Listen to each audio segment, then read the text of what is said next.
Has Donald Trump willed enduring peace between Israel and Iran? Will this hastily imposed ceasefire eventuate into a more stable geopolitical situation in this region? What may we expect in the near future? Welcome, Swagatham, Jai Hind. As of now, an uneasy, on the face of it, unstable peace, at least cessation of hostilities, prevails in this region.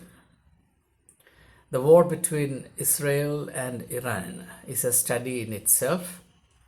How a small nation like Israel can mount a military campaign of this magnitude against a nation at a considerable physical distance without any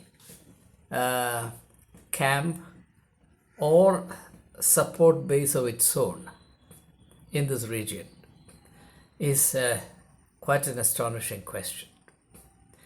We may say that America facilitated this campaign, and certainly true, but even so, it takes a lot of guts and incredible self-confidence even to think of such a prospect. All right, will this arrangement last? All of us heave a sigh of relief that this has come to be. At the same time, we know somewhere lurking at the back of our mind this uneasy, disquieting realization that this situation is fundamentally flawed and therefore unstable and quite unlikely to last beyond a certain limited period of time. When exactly the next outbreak of violence and bloodshed would happen between these countries, I'm no one to predict. But I'm fairly convinced that it is bound to happen sooner or later, perhaps sooner than we may realize at the present time. Why do I say so? Now, Israel launched this campaign with very clear-cut goals. Israel didn't get into it simply because it wanted to showcase its military muscle or its mind-boggling military technology, or to enlarge its market for military hardware. None of the sort. It undertook this seemingly impossible task because, in its perception, it faced, and perhaps continues to face, an existential threat. And even though I am not partisan and do not argue for any of the two contestants, I will have to agree with Israel that there is a very genuine threat perception, threat of the extreme order, simply because it's a stated policy of Iran, particularly under the leadership of the Ayatollah, vigorously pursued over a long period of time to exterminate Israel from the face of the earth.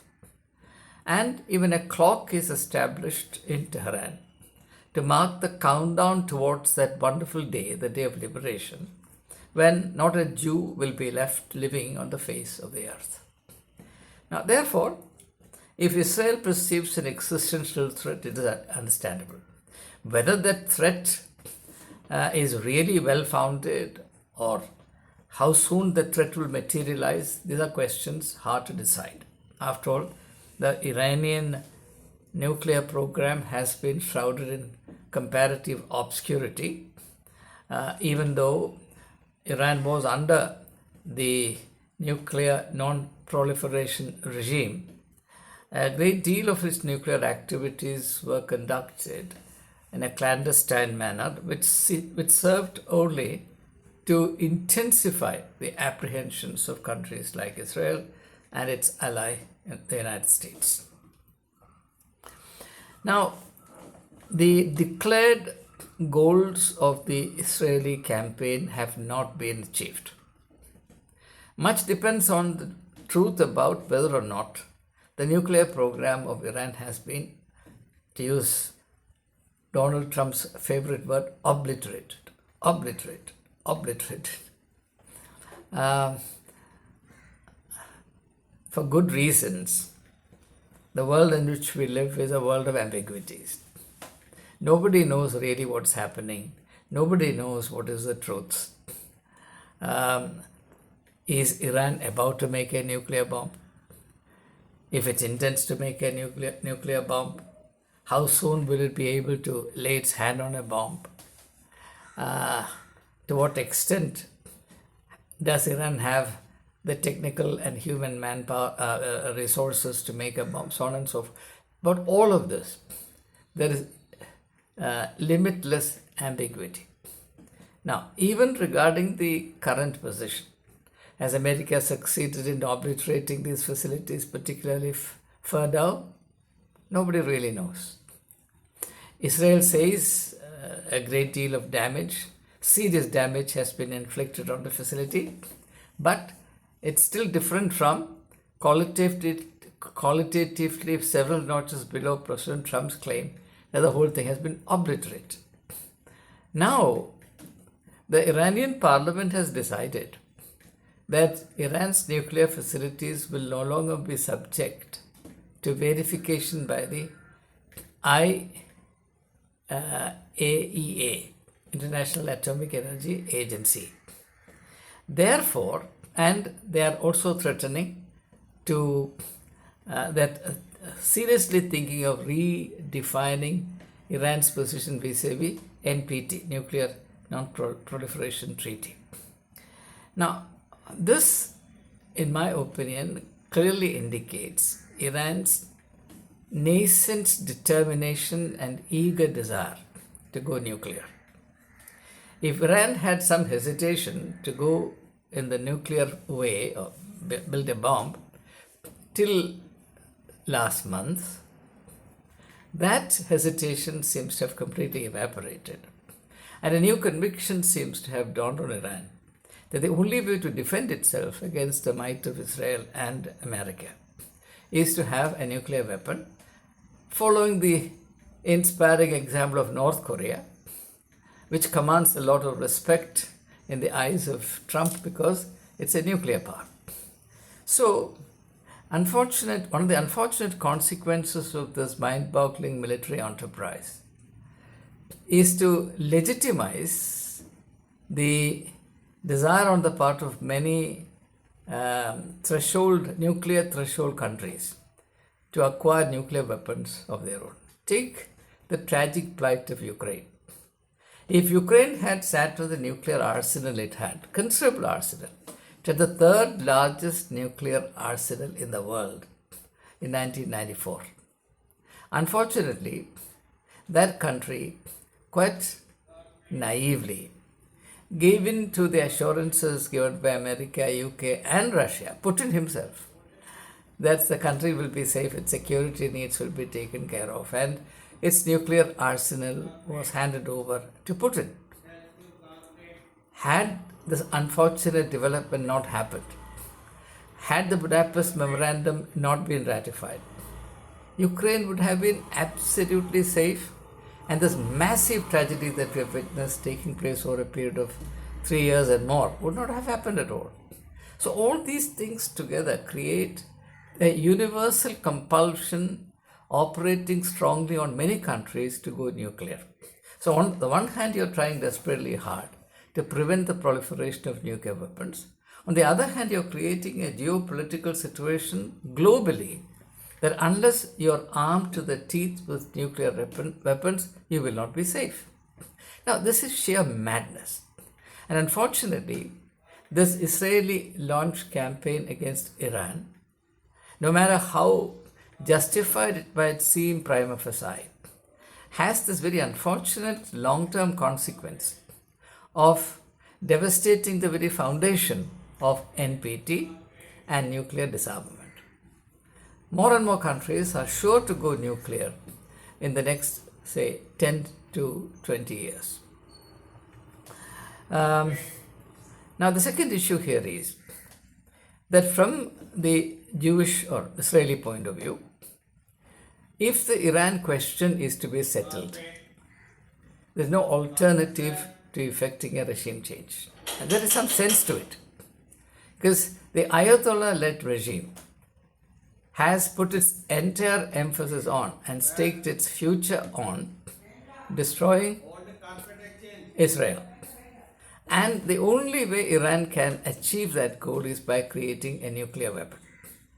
And therefore, no matter what is said about the Ayatollah's spiritual disinclination to let the country acquire nuclear weapons, the fact of the matter is, on the ground, that country was progressing very fast towards weaponization of its nuclear program. Now that inhibition will now be gone, and the Ayatollah himself would say that it is Allah's wish, revealed clearly through this tragedy, that Iran go nuclear. And therefore, I'm quite certain that the existential anxieties which prompted Israel to launch this campaign will continue and continue to increase, making it absolutely necessary in the perception of Israel to mount the next phase of the campaign. How long this would take, I do not know. But there is a silver lining on the cloud. And on that I'll close. And that silver lining is that both Iran and Israel more than Iran, are tired to their bones with this campaign. And therefore, both of them really cannot afford to get into a full-scale war in the immediate future. Now, I'm also realistic enough to concede that both countries can be armed once again to their previous levels, pre-war levels, by the countries that are interested in perpetuating conflict in this region, whether it be Russia and China on the other side, America on this side. It may not take very long for the depleted arsenals on the side of both contestants to be replenished. But even so, the battle fatigue that both sides experience cannot be easily made up for. The people in Iran, particularly Tehran, are quite weary of it. People in Israel are quite weary of it. This continuous war-making between Israel and neighboring countries and the distant country Iran has devastated Israel economically. For example, the cost on one count alone, that is, the destruction wrought by Iranian missiles on civilian facilities in Israel, is today estimated around $1.5 billion. That's about 13,000 crores of Indian rupees. And remember, Israel is about 1/3 the size of Kerala, 1/4 its population. For a country like that to suffer this much of damage, and think of the cost involved in continuing the battle or a period of nearly 2 years, the arsenals used, the extent of munition used.